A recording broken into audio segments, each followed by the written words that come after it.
तो इस प्रकार से आज मथुरावासी भगवान को पुकार रहे थे।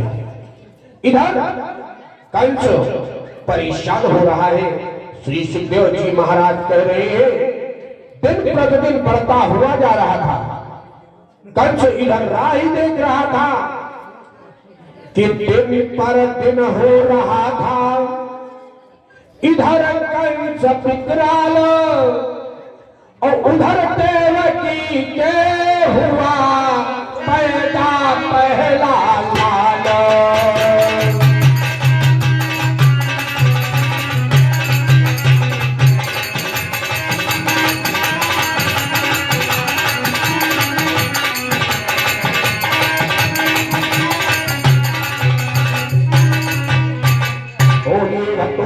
भगवान की जय हो। हमारे भैया राजू दीक्षित बाराबंकी से आए हुए हैं, उनकी ओर से भागवत का देशी चरणों में 201 मुद्राएं समर्पित किया है। भगवान की ओर से शुभ आशीर्वाद है एवं मंगल कामना है।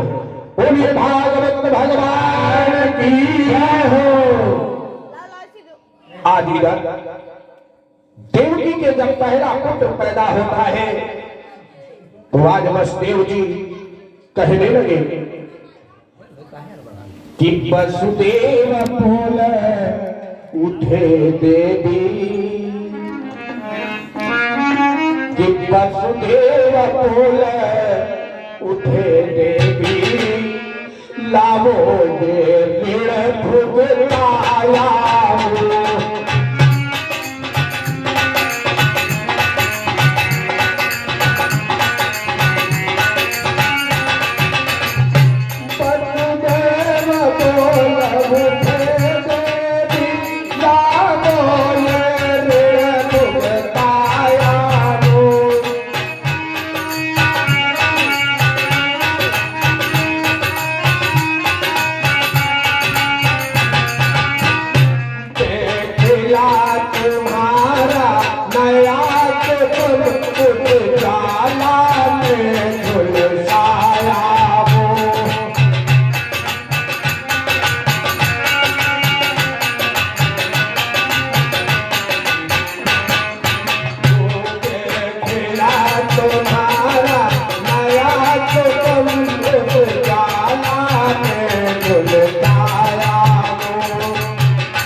और बलदेव जी क्या कहते हैं कि कितने भी पाप जगत में है, बेटे पर बलि बलि जाते हैं।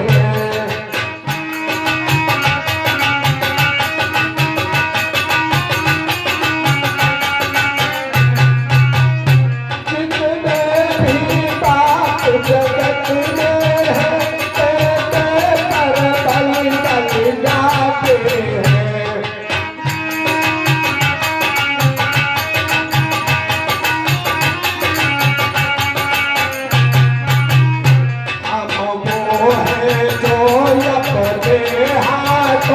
अपने का खून बहाते हैं।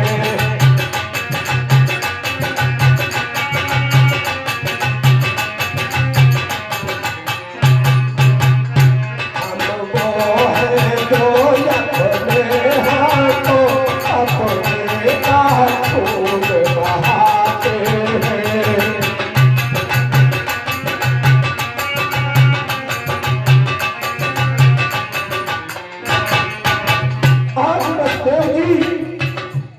विचार कर रहे थे कि माता की छातियों में उठाए उबाल, बोली सचमुच छीनेगा क्या ये मेरा लाल।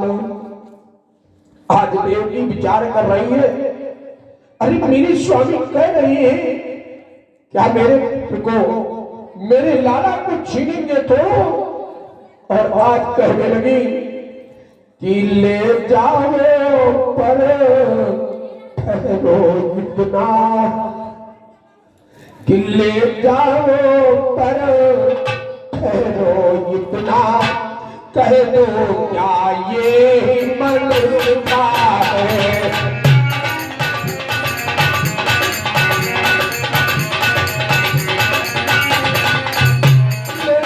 जाओ पर ठहरो इतना, कह दो क्या यही मनुष्यता है।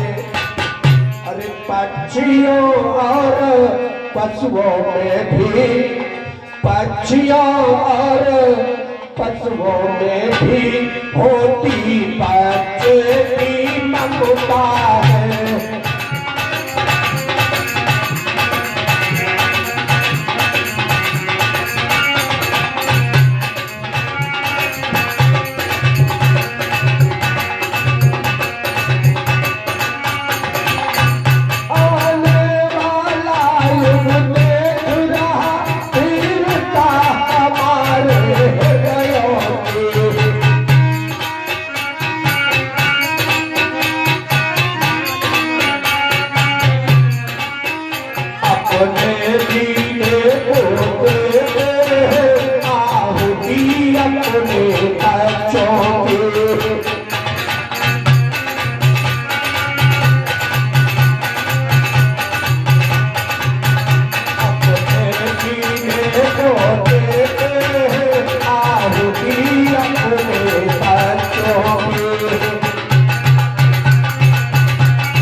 तो बसदेव जी के नेतृत्व से अश्रु आ गए कि सचमुच पागल की तरह अरे रो उठा वो बाप, फिर बोले है भीरुता या है पिछला पाप। बसदेव जी ने क्या किया कि ये कहकर वो चल दिए।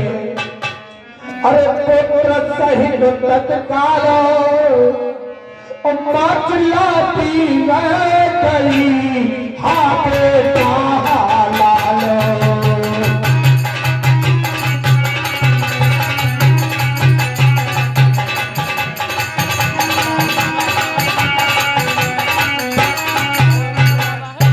आज देवजी तो चिल्लाती ही रह जाती है और बसदेव जी बालक को लेकर के कारागार में पहुंच जाती है।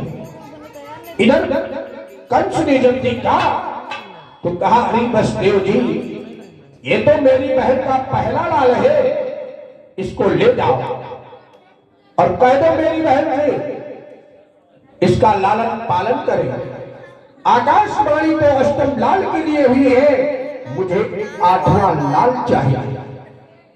बसदेव जी बालक को लेकर के कारागार में आ गए, देवकी को दे दिया।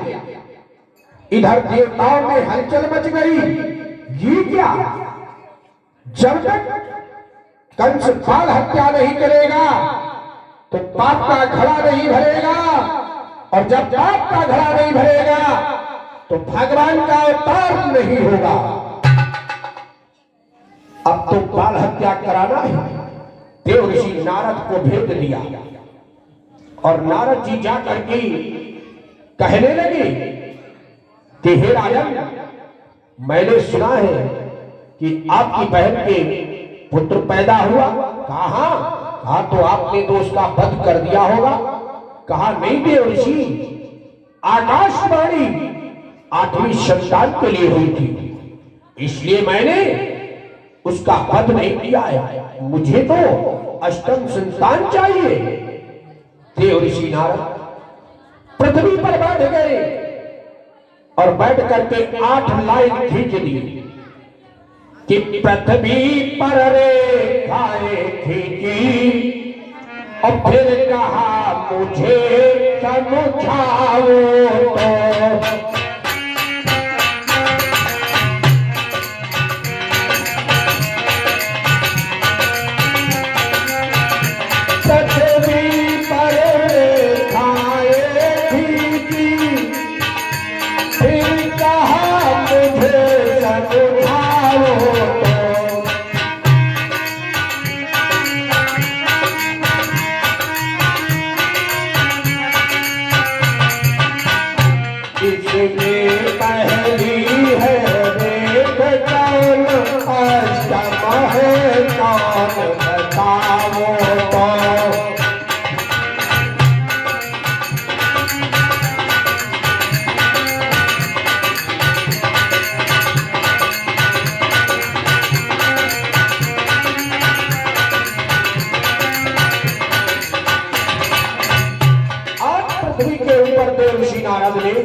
8 रेखाएं खींची और कहा राजन इसको गिन करके बता कि पहली कौन है और 8वीं कौन है। कंस ने जहां से गिना कहा ये पहली है और ये 8वीं है। कहा दूसरे से नंबर लगाओ, तीसरे से लगाओ, बराबर से 8 लाइनों से गिना दिया। आज कंस की बुद्धि भ्रमित हो गई कि उसको दायरे को निहारो। राक्षस बोला ये तो सब है और जितनी भी है सब पहली है, जितनी भी है सब अष्टम है।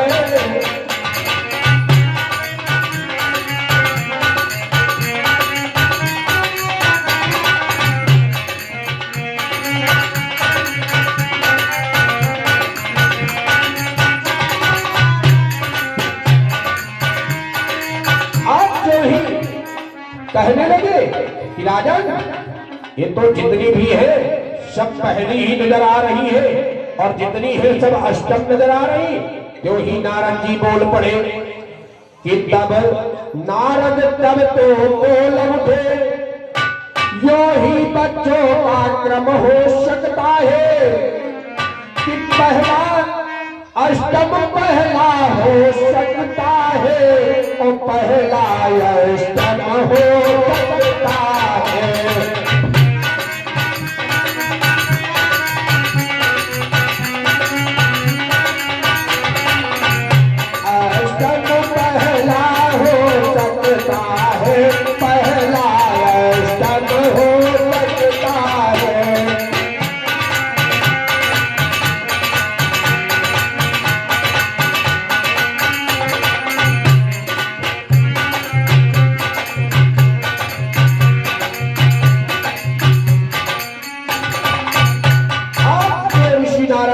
को भ्रमित करके नारायण नारायण गाते हुए प्रस्थान कर जाते हैं।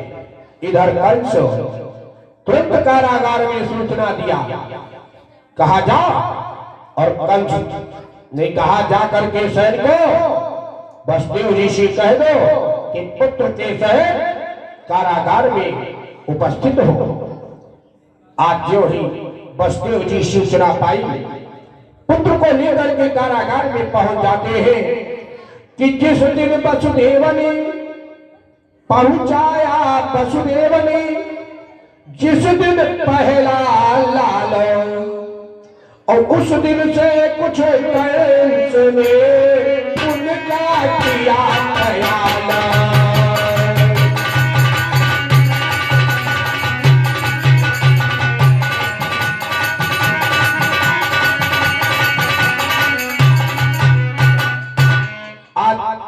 वसुदेव जी बालक को दे नहीं पाए कि बालक का पैर पकड़ करके पत्थर पर पटक दिया, बालक का प्राणांत हो जाता है।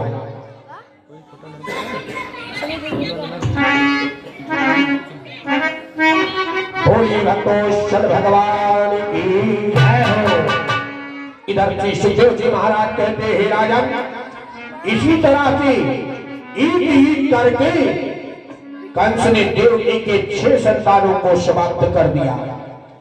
एक एक करके हुई कि 6 संतान समाप्त, और तब आए फिर से बनी समय हुआ वो प्राप्त।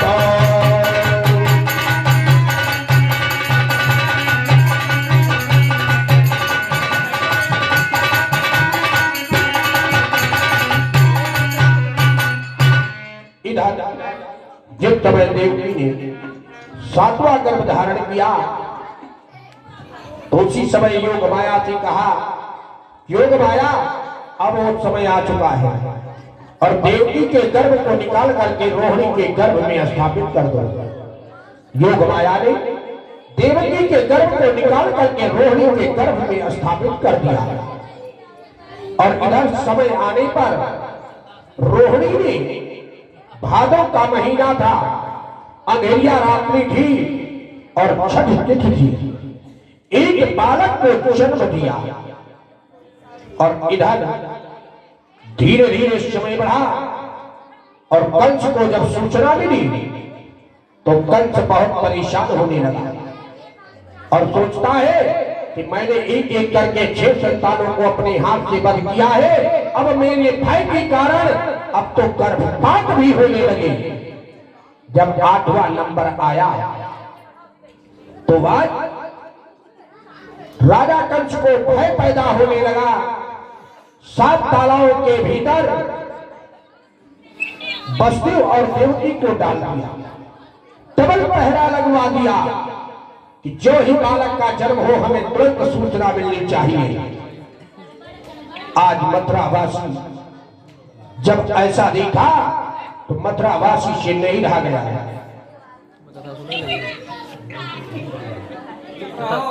कथा सुन ले उनकी सबकी। नहीं सुनाई दे जो कथा हम सीख लिया भाई, थोड़ी तो आगे जाए कि हम का काम करिए। सुनाओ सुनावत जाओ कथा, हम सीख ली तो आगे बच जाए कि हम बतेबे कि हमारे गांव में है इधर की कथा हो रहा है नहीं। अगर हम ना बोली तो का हम नहीं है कि नहीं, हाँ हम देखे तो नहीं है। ये सब जानते हैं कि रात की हमका दिखाते नहीं, दिनमा खुद दिखाते हैं। दिनमा नहीं बोलते, रात की बोलते हैं। ना बोलो कहीं दे।